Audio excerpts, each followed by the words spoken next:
Subscribe to our channel, Sin TV News, and press the bell icon for the latest updates.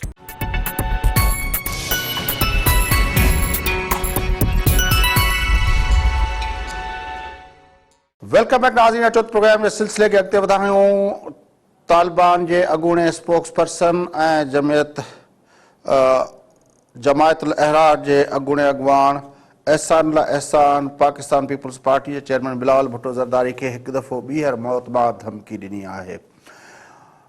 छा इन धमकी जी अहमियत अफ़ादियत आहे जॾहिं हू हाणे तहरीक तालिबान पाकिस्तान में बि न रहियो आहे ऐं कंहिं इंतराजी न रहियो आहे? त इन ते गुफ़्तगू करण लाइ असां राब्तो कयो आहे मुल्क जे नामियारे सिक्योरिटी एनालिस्ट जनाब मोहम्मद आमिर राना साहब सां। राना साहब सलाम अलैकुम।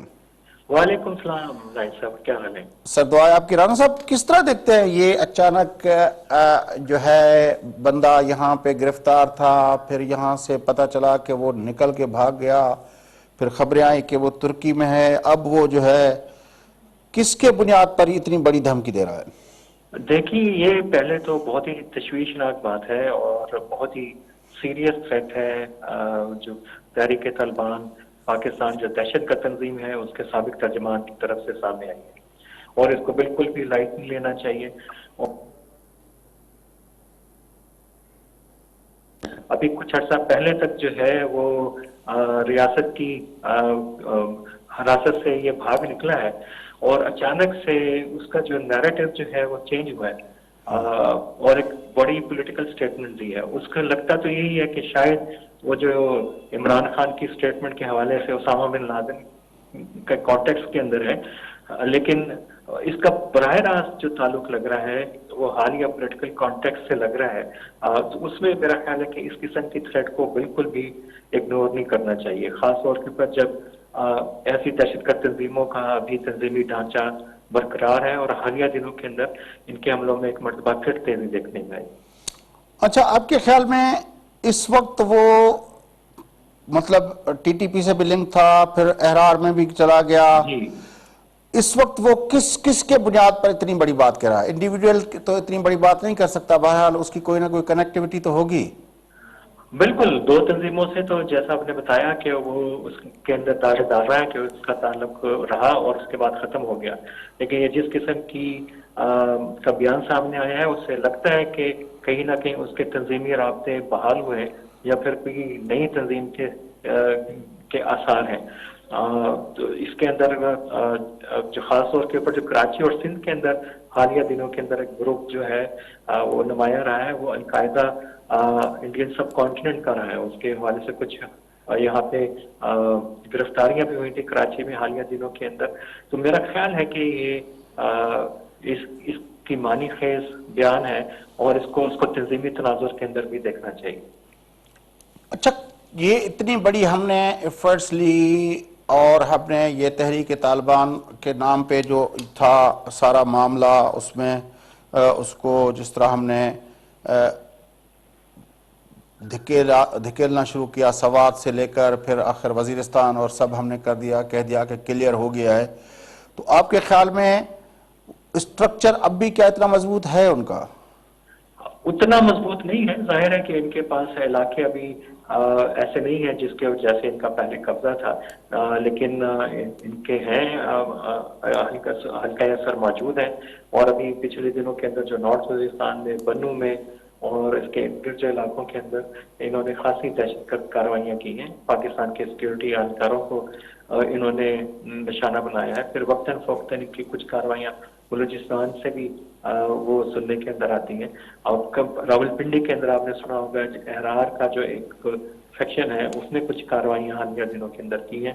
अब उतने मौसर तो नहीं है, लेकिन इनकी जो दहशतगर्दी की जो सलाहियत है वो बहरहाल इंटैक्ट है। उसका लेवल तो उतना नहीं है जितना चंद साल पहले था और इस खतरे को भी जितनी इस वक्त कैपेसिटी है उसको भी नजरअंदाज नहीं किया जा सकता। अच्छा, हमने जो एफर्ट ली है अफगानिस्तान की, क्योंकि ये तो अपना अफगानिस्तान रिलेटेड सारा था, तो उस वक्त कुछ अफगानिस्तान के तालिबान बन गए, कुछ पाकिस्तान के टीटीपी बन गई। अब जो अफगानिस्तान के अंदर डेवलपमेंट हुई है उसमें जो पाकिस्तान का रोल है और तालिबान तहरीक तालिबान अफगानिस्तान जो है वो जिस तरह पीस की तरफ जा रही है तो उसका कोई इम्पेक्ट नहीं है इस सारे तनाज़े में? अभी तक तो फिलहाल के लिए ऐसा बहुत बड़ा इम्पैक्ट देखने में नहीं आया, लेकिन इस किस्म की बातें जरूर हो रही हैं कि अफगान तालिबान ने अपना जो है इन्फ्लुएंस इन ग्रुपों के ऊपर इस्तेमाल शायद किया है, और शायद इनकी मसरूफियत जो है इन्हीं ग्रुपों की अफगानिस्तान के अंदर ग्रेजुअली बढ़ जाए और पाकिस्तान से इनका फोकस कम हो जाए। लेकिन एक जो बड़ा क्रिटिकल एलिमेंट है वो अलकायदा का है, जिसके ताल्लुकात अफगान तालिबान के साथ भी हैं और टीटीपी के साथ भी हैं। तो वो नजरियाती सतह के ऊपर तो मुल्ला हैबतुल्लाह को वीरुल मोमिन तस्लीम करती है, लेकिन उनका एक ग्लोबल एजेंडा भी है। जो उनकी ऑपरेशनल जो लिंकेजेस हैं वो टीटीपी जैसे ग्रुपों के साथ अभी भी बहुत गहरी है, और उनकी ऑपरेशनल सलाहियतों का भी दारोमदार उनके साथ कोऑर्डिनेशन के ऊपर अभी भी बहुत ज्यादा है।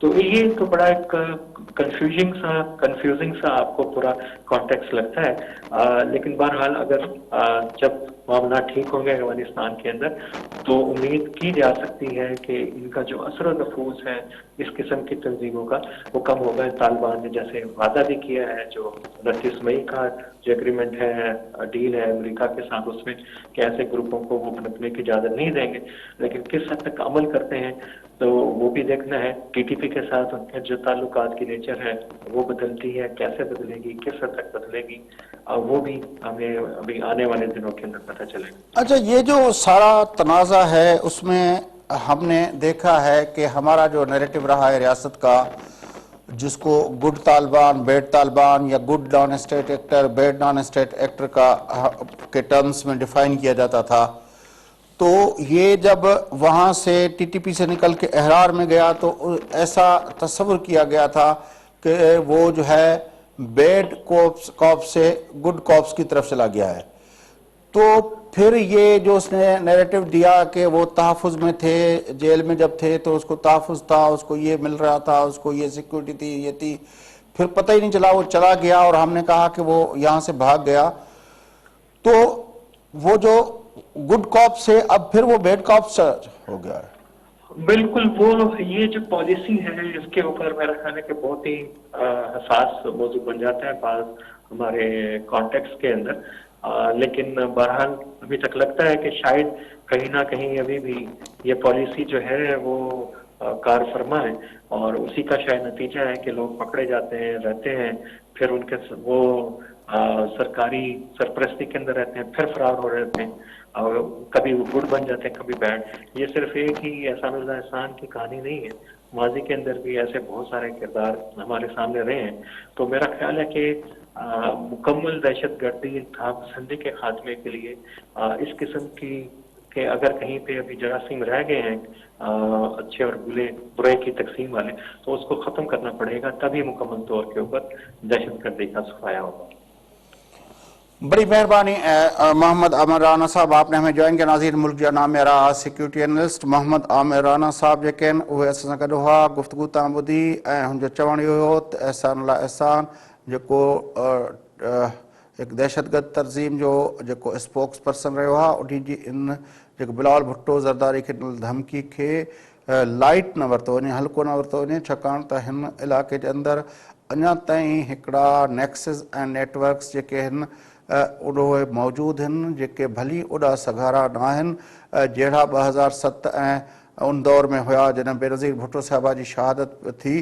पर बहरहाल हाणे ताईं उन्हनि जो जेको आहे नेटवर्क्स उहे कमु कनि था, ऐं असां मुख़्तलिफ़ वक़्तनि ते ॾिसूं था पिया त जेके हिकिड़ा इंसिडेंट बि थियनि था पिया, उन सां गॾु जेको आहे धमाका बि थियनि था पिया, वारदातूं बि उन्हनि जूं जेके आहिनि उहे जारी आहिनि। त ॿिए तरफ़ असांखे नज़र अचे थो पियो त असांजा इदारा जेके आहिनि उहे इन तरह जे पंहिंजो किरदारनि खे, इन तरह जे जेको आहे मुलविस मकरूह किरदारनि खे पंहिंजे हुन जे बुनियाद ते, इंटेलिजेंस मालूमात जे बुनियाद ते उन्हनि खे जेको आहे बेनकाब बि कंदा था अचनि, गिरफ़्तार कंदा था अचनि। उन हवाले सां कराची जे अंदरि जेको आहे हिकिड़ा माण्हू गिरफ़्तार थिया आहिनि, थोरे जो उनजो वास्तो जेको आहे लंडन सां आहे, लंडन वारे उन लिसानी गिरोह सां आहे। पर इन तरह जा जेके स्लीपिंग सेल्स जे नाले में दहशतगर्द एलिमेंट्स जेके ख़ासि तरह पाकिस्तान आर्मी जे जेको अक्रॉस द बोर्ड जेका हिकिड़ी दहशतगर्दी जे ख़ात्मे लाइ ऑपरेशन ज़रब अज़ब खां वठी जेके इहो सॼो सिलसिलो हुयो, उनखां पोइ काफ़ी जेके उन जो नेटवर्क्स जो हिसा जेके आहिनि उहे ॿाहिरि हलिया विया आहिनि, जॾहिं त कुझु हिसो उन नेटवर्क जो स्लीपिंग सेल जे तौर ते मौजूदु आहे। जीअं राणा साहब ॿुधायो पिए त कराची जे अंदरि उन हवाले सां अलक़ाइदा जेको आहे सब कॉन्टिनेंट जे अंदरि जे चैप्टर जे तौर ते उन जी सरगर्मियूं उहे नज़र अचनि थियूं। बहरहाल इहा तमामु ख़ौफ़नाक ॻाल्हि आहे। पाकिस्तान जेको आहे अॻे तमामु घणा नुक़सान इन हवाले सां ॾिसी चुको आहे। या दहशतगर्दी जे ख़िलाफ़ पाकिस्तान जे सियासी अॻुवाननि खां वठी, पाकिस्तान जे मस्जिदनि खां वठी, पाकिस्तान जे इमाम बारगाहनि खां वठी, बुज़ुर्गनि जे मज़ारनि खां वठी, असांजे मासूम ॿारनि आर्मी पब्लिक स्कूल पिशावर में असांजे मासूम ॿारनि जे मथां इहा दहशतगर्दी हमलावर थी। उन दहशतगर्दी जो जेको बि उहो नारो हुजे, जेको बि नालो हुजे, पर इहा दहशतगर्दी जेका आहे पाकिस्तान जे लाइ एॾी ख़तरनाक आहे जो पाकिस्तान जो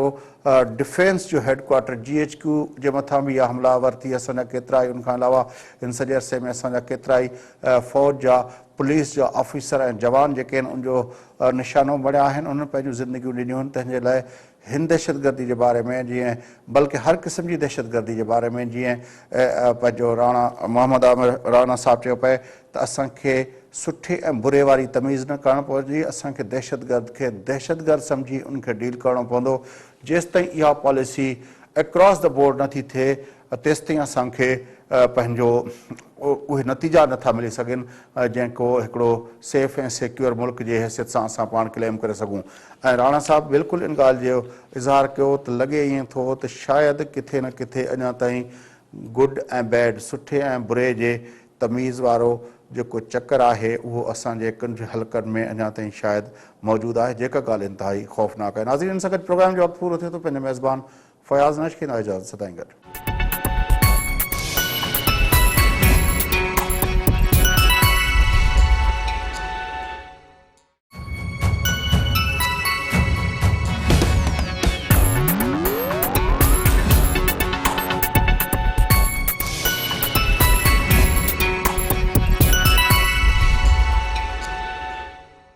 अस्सलाम वालेकुम नाज़रीन, सिंध टेलीविज़न न्यूज़ जे पारां मां मुंहिंजो मेज़बान फयाज़ नाइच गुफ़्तगू कंदासूं चीन ऐं ईरान जी जेका स्ट्रेटेजिक पार्टनरशिप थी आहे, जंहिंमें चीन 400 अरब डॉलर जेको आहे उते इन्वेस्ट करण जी ॻाल्हि कई आहे। उनजा सियासी ऐं इक़्तिसादी इम्पैक्ट कहिड़ा पवंदा, उन ते गुफ़्तगू करण लाइ असां राब्तो कयो आहे मुल्क जे नामियारे तर्जुमेगार, foreign policy analyst, foreign policy and security analyst जनाब हसन अस्करी रिजवी साहब सां। हसन अस्करी रिजवी साहब, सलाम अलैकुम। जी वालेकुम सलाम।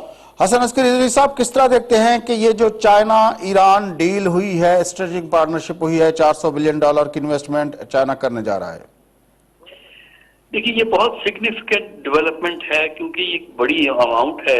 इसका मतलब ये है कि चीन और ईरान में ताल्लुकात में जो है वो बेहतरी जो है आती है, बल्कि वसअत भी आती है। यहाँ ये भी बताना जरूरी है कि आज से तकरीबन 2 साल पहले ईरान की हुकूमत ने ये दिलचस्पी का इजहार किया था कि वो चाइना पाकिस्तान इकोनॉमिक कॉरिडोर से लिंक होना चाहते हैं और चाबहार को बजरिया रोड गवादर से लिंक करना चाहते हैं। उनकी जो सोच उस वक्त ये थी कि अगर ये रोड लिंक बनता है चाइना पाकिस्तान इकोनॉमिक कॉरिडोर, उससे ईरान लिंक हो जाता है, तो ईरान की ट्रेड वेस्टर्न चाइना को बजरिया पाकिस्तान बाई रोड जा सकती है। तो वो बात थी 2 साल पहले। अब जो सूरत हाल डेवलप हुई है, अब अल्टीमेटली ये चीज उस तरफ को जाएगी कि वो पाकिस्तान के साथ जो चाइना पाकिस्तान कॉरिडोर है उसके साथ ईरान लिंक होगा। और इसमें जो फैक्टर्स हैं वो बुनियादी तौर पे नहीं, उसके साथ डॉक्टर साहब अगर मुझे जो याद आ रहा है कि चाइना ने रेल के थ्रू भी ईरान से खुद को कनेक्ट किया था। देखिए, वो एक सिलसिला एफर्ट हुई थी सेंट्रल एशिया की साइड से कि वो एक लिंक एस्टेब्लिश करने की कोशिश की गई थी, लेकिन सही मानों में वो चला नहीं है।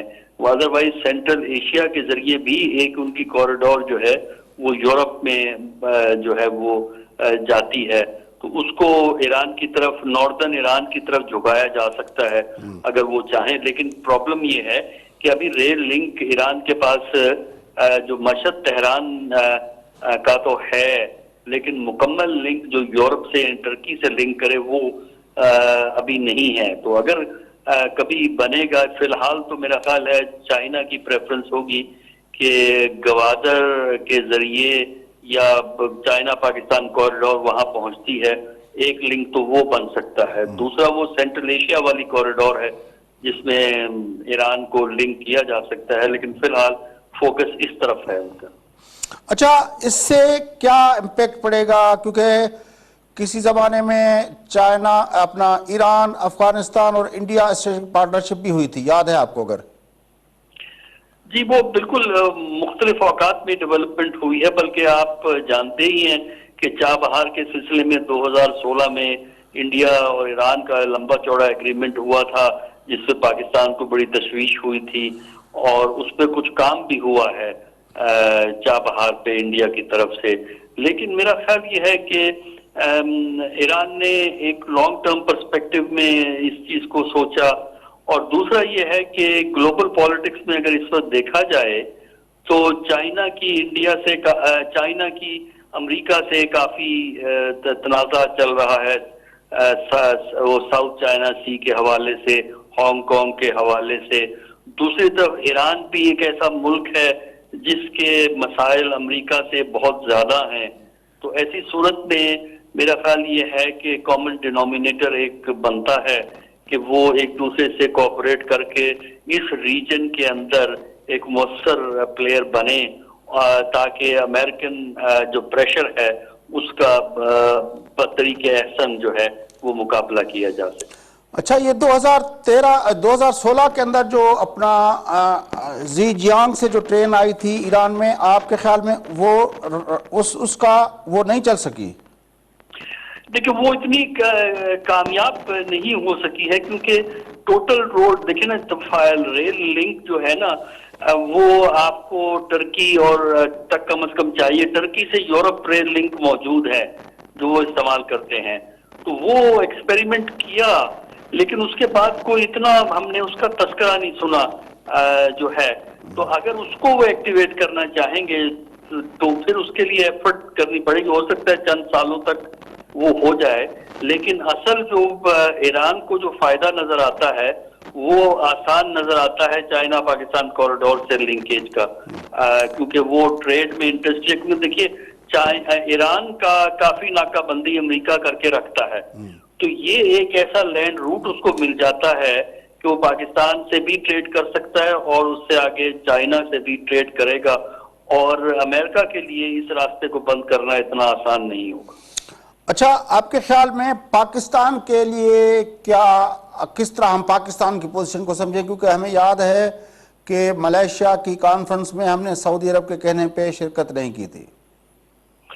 बिल्कुल, आपने दुरुस्त फरमाया। पाकिस्तान की पॉलिसी में ये बाज़ दफा हमें मसाइल नजर आते हैं कि वो बैलेंस नहीं रख पाते, और रवायती तौर पे कंजर्वेटिव अरब स्टेट्स की तरफ पाकिस्तान का झुकाव रहा है, और उसकी फाइनेंशियल रीजंस हैं जिसकी वजह से ऐसा हुआ है।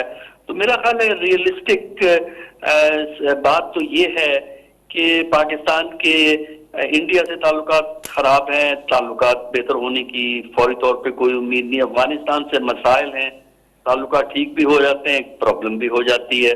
अच्छा, ईरान से भी कुछ मुश्किलात रही हैं, तो अगर ईरान से ताल्लुकात अच्छे हो जाते हैं, क्योंकि ईरान के लिए एक जो मसला जो है वो है ट्रेड का, और खासकर जो फूड स्टफ का मसला है, तो वो इंटरेस्टेड है कि पाकिस्तान से इस किस्म की ट्रेड हो जो कि अमेरिकन प्रेशर से बाहर रहकर बॉर्डर पे है वो आसानी से जो हो जाए। तो पाकिस्तान के लिए भी मेरा ख्याल है इंटरेस्ट में है कि अगर ईरान से ताल्लुकात इम्प्रूव हो सकते हैं और ये बड़ा अच्छा लिंक बन जाता है चाइना, पाकिस्तान और ईरान का, तो पाकिस्तान को इसको एनकरेज करना चाहिए। नहीं, वो तो देखे ना, गैस का मसला, गैस पाइपलाइन जो किसी ज़माने में डिज़ाइन हुई थी ईरान, पाकिस्तान, इंडिया, फिर इंडिया निकल गया, फिर ईरान, पाकिस्तान, वो कहा यह जाता है कि वो ईरान ने अपनी पाकिस्तान की सरहद तक वो ला के आके खड़ी की है, और वो इस तरफ भी बना के देने के लिए तैयार है, लेकिन हम उसमें पेशरफ्त नहीं कर पा रहे। देखिए, उसमें सबसे बड़ा फंडिंग का मसला था। ईरान ने एक दफा फंडिंग का वादा किया था, लेकिन बाद में वो फंडिंग की ऑफर विड्रॉ कर ली थी ईरान ने। ये जरदारी साहब के जमाने में ऑफर की थी, बाद में विड्रॉ हो गई थी वो ऑफर। पाकिस्तान का मसला ये है कि उसके पास अपने इतने जराए नहीं हैं कि वो पाइपलाइन जो है वो पाकिस्तानी इलाके में डाल के लिंक करके पाकिस्तान की जो पाइपलाइन है उसमें कनेक्ट हो जाए, ताकि वो गैस वहां से आ सके। तो वो भी देखा जाए, पाकिस्तान के लिए यूजफुल है वो पाइपलाइन। लेकिन प्रॉब्लम उसकी यही थी कि अमेरिका का दबाव ये था, जिसकी वजह से जो मल्टीनेशनल कॉरपोरेशन थी वो इसमें नहीं आ रही थी, क्योंकि अमेरिकन बाइकआउट की वजह से जो ईरान का इकोनॉमिक बाइकआउट था उसके हवाले से वेस्टर्न मल्टीनेशनल कॉरपोरेशन जो अमेरिका से कारोबार करती हैं वो इस किस्म के प्रोजेक्ट में आ नहीं सकती थी। तो उसकी वजह से ये प्रोजेक्ट आपका दरमियान में रह गया। अमेरिका का अपना इंटरेस्ट था कि वो जो आपका तुर्कमानिस्तान की गैस पाइपलाइन जिसको कहते हैं टापी, हाँ जी, टापी, बिल्कुल सही आपने फरमाया, उसको वो इंटरेस्टेड था, लेकिन वो भी नहीं चल सकी। तो इस तरह ये दोनों प्रोजेक्ट जो हैं वो बीच में ही फंसे रह गए हैं सियासत की वजह से। अच्छा, पैसे की वजह ये जो मसला है, जिस तरह चीन अब जो एक्सपेंशन उसकी हो रही है सिल्क रोड्स के थ्रू, और जिसको वो जो बना रहा है, और उसका ख़ास तौर पर जो जिसको वो कहते हैं कि पल्स, जो यानी वो जो उसके पोर्ट्स हैं, सी पोर्ट्स, उसके हवाले से स्ट्रिंग ऑफ पल्स की डॉक्ट्राइन भी अमेरिका और वेस्टर्न अपना उदारों के अंदर बड़ा उस पर स्टडीज़ हो रही थी, अभी तक हो रही हैं। आपके ख्याल में मिडिल ईस्ट की सियासत पे ये जो डेवलपमेंट हुई है कि अब चाइना एक राइजिंग सुपर पावर के तौर पर वो डायरेक्ट ईरान से जुड़ा हुआ है, और अमेरिका जो है वो सऊदी अरब से जुड़ा हुआ है, तो क्या ये मिडिल ईस्ट के लिए अंदर बैलेंसिंग फैक्टर होगा? देखिए, फिलहाल तो अभी तो ये चीज कागज पे है, जो ईरान की चाइना की इन्वेस्टमेंट की जो ईरान में बात हो रही है। लेकिन अगर वाकई ये अमली तौर पर होना शुरू हो जाए तो फिर जाहिर है कि चाइना का भी यही इंटरेस्ट है कि अमेरिका को यहाँ भी बैलेंस जो है वो किया जाए। चाइना एक लॉन्ग टर्म पर्सपेक्टिव में है, तो 10 साल या 5 साल कम से कम डाउन द रोड अगर ये मामला चलता रहा तो मेरा ख्याल ये है कि फिर चाइना की एक कोशिश ये भी होगी कि और ममालिक में भी अपना इन्फ्लुएंस जो है वो बिल्ड करे। बुनियादी तौर पर वो सऊदीया की मुखालफत नहीं करेगा चाइना, लेकिन अमेरिका के साथ जरूर वो प्रेशर पॉलिटिक्स खेलेगा। तो उस लिहाज से सऊदीया से उस हद तक तो रिलेशन में प्रॉब्लम हो सकती है जिस हद तक अमेरिकन फैक्टर आता है, लेकिन बायलैटरल लेवल पे वो सऊदीया से ताल्लुकात को सही रखेगा। कतर, इराक, सीरिया, ये क्या चाइना के साथ पार्टनरशिप करने को राजी होंगे? उनका इंटरेस्ट होगा? देखिए, कतर का तो डेफिनेट इंटरेस्ट होगा, क्योंकि कतर को अभी तक सऊदी अरेबिया, यूएई और एक आध और बहरीन वगैरह ने प्रेशर में रखा हुआ है और वर्चुअली उसका इकोनॉमिक बाइकआउट किया हुआ है। और इराक के अंदर भी शदीद मसाइल हैं। तो लेकिन चाइना की बुनियादी कोशिश इकोनॉमिक लिंकेजेस, इकोनॉमिक डेवलपमेंट, वो इकोनॉमिक कनेक्टिविटी पे है। तो ये अगर चीजें चलती रहे, अगर ये ईरान वाला एक्सपेरिमेंट कामयाब हो जाता है, तब उसके बाद फिर आगे जाने की बात जो है चाइना के लिए मुमकिन हो सकेगी। और चाइना चाहेगा कि वो ये दिखाए कि पाकिस्तान के साथ जो कॉरिडोर का प्रोजेक्ट है वो सही बन गया है, ये दिखाना चाहेगा चाइना। ईरान से डेवलपमेंट पॉजिटिव हो रही है, उसके बाद फिर ईरान के लिए चाइना के लिए अपने लिए मिडिल ईस्ट में जगह बनाना आसान हो जाएगा। अच्छा, हिंदुस्तान ने कोशिश की थी मिडिल ईस्ट के अंदर जाने की, जब ख़ास तौर पर यमन के मामले पर सऊदी अरब और यूएई पाकिस्तान से नाराज़ हुए थे, तो उस वक्त मोदी साहब ने दौरे भी किए थे, ईरान भी गए थे, जिस तरह हमने डिस्कस किया कि ईरान, अफगानिस्तान, इंडिया से पार्टनरशिप की बात हुई थी। आपके ख्याल में मिडिल ईस्ट के अंदर इंडिया का कोई रोल आप अभी भी देख रहे हैं इस डील के बाद? देखिए, इंडिया का रोल इस हद तक तो है कि बड़ी तादाद में इंडियंस वहां पे जो है मौजूद हैं और बहुत से मुल्कों के साथ इंडिया की टेक्निकल कोऑपरेशन की एग्रीमेंट मौजूद हैं। जो ईरान से जो रिलेशनशिप था, जो चाबहार का हुआ था, उसका एक फैक्टर ये भी था कि इंडिया ईरान से काफी मिकदार में तेल खरीद रहा था। अब गालबन ऐसा लगता है कि इंडिया ने तेल की जो खरीद है उसको कम किया है अमेरिकन इन्फ्लुएंस की वजह से, क्योंकि उसके अमेरिका से भी ताल्लुकात हैं और अमेरिकन कार्ड उसे सपोर्ट चाहिए। तो एक्चुअली हमें ये मालूम नहीं है कि अब आइंदा इंडिया कितना तेल ईरान से लेगा या उसको आहिस्ता आहिस्ता खत्म करेगा। तो उसकी वजह से भी ईरान ने ये बेटर ऑप्शन जो देखा, वो ऑप्शन उन्हें बेहतर नजर आया। और फिर यह है कि चाइना भी रेलेवेंट हो जाता है अमेरिकन इन्फ्लुएंस को कट करने के लिए, और यही वो ऑब्जेक्टिव है जो ईरानियन हुकूमत का भी है कि उस इलाके में अमेरिकन इन्फ्लुएंस जो है उसको कम किया जाए। जबकि इंडिया अमेरिका के रिलेशनशिप इस वक्त जो इस इलाके में तमाम ममालिक में सबसे बेहतर हैं। हम पाकिस्तान से भी रिलेशनशिप इंडिया के ज्यादा बेहतर हैं। तो आपके ख्याल में ईरान को अपना इंडिया को कोई बड़ा धचका लगा है इस डेवलपमेंट से? मेरा ख्याल है कि इंडिया का नुकसान तो हुआ है, क्योंकि देखिए इंडिया चाबहार को इसलिए बिल्ड कर रहा था कि एक तरफ उसको जो है पाकिस्तान पे प्रेशर बिल्ड करने का मौका मिल जाता है। इंडियन प्रेजेंस अगर चाबहार में बढ़ती है तो फिर वहां से पाकिस्तान के खिलाफ भी इकदाम किए जा सकते हैं, इसका सबूत भी हमारे पास मौजूद है।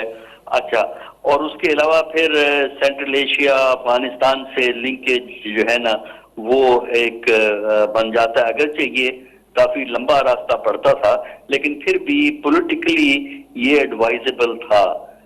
लेकिन अब ये है कि जो अमेरिका से ताल्लुकात खराब हुए हैं ईरान के दोबारा ट्रंप के आने की वजह से, उसमें आके अब अमेरिका इंडिया को भी ये चॉइस करनी पड़ेगी कि वो अपने आप को एक एशिया में बड़े प्लेयर, खासकर एशिया पैसिफिक रीजन में अमेरिका, ऑस्ट्रेलिया और जापान के साथ मिलकर रोल प्ले करना चाहता है, या वो ईरान के साथ मिलके, कुछ सऊदी अरेबिया और यूएई के साथ मिलके इस तरफ करेगा। लेकिन ऐसा लगता है कि अब मिडिल ईस्ट में इंडिया का रोल के जो हमें खतरे थे कि बहुत बढ़ेंगे, वो अलबन एक मुकाम पे आके रुका हुआ हमें नजर आ रहा है, अगरचे रोल है इंडिया का। अच्छा, अमेरिका जो सी पैक के मामले पे खुद नाराज था, पाकिस्तान के हवाले से भी उसने काफी बयानात दिए थे और ईरान पे उसके सैंक्शंस लगे हुए हैं, वो इस डेवलपमेंट को किस तरह देखेगा आपके ख्याल में?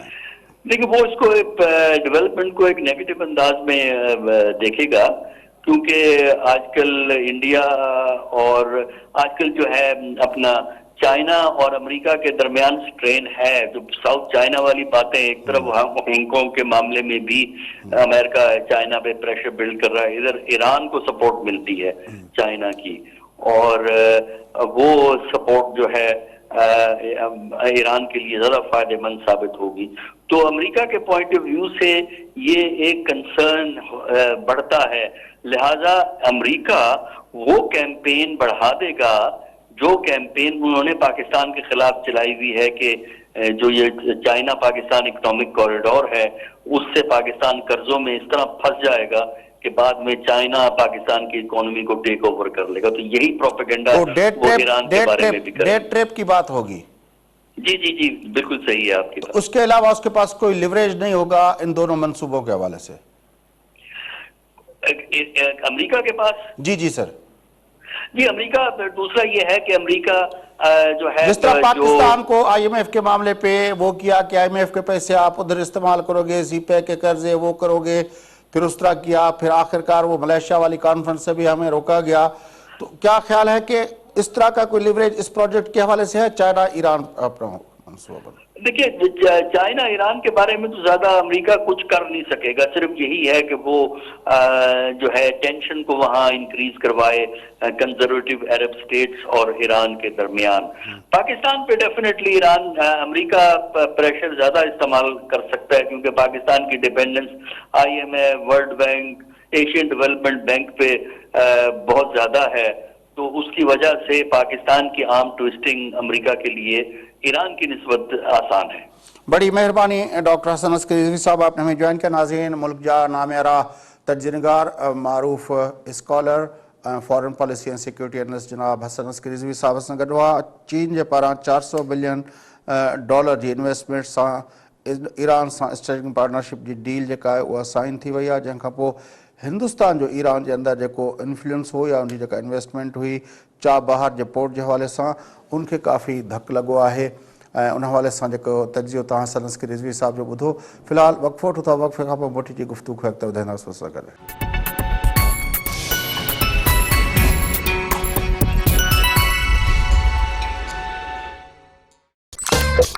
Sindh TV Network mobile app. Watch live TV and all programs on your mobile. Download the app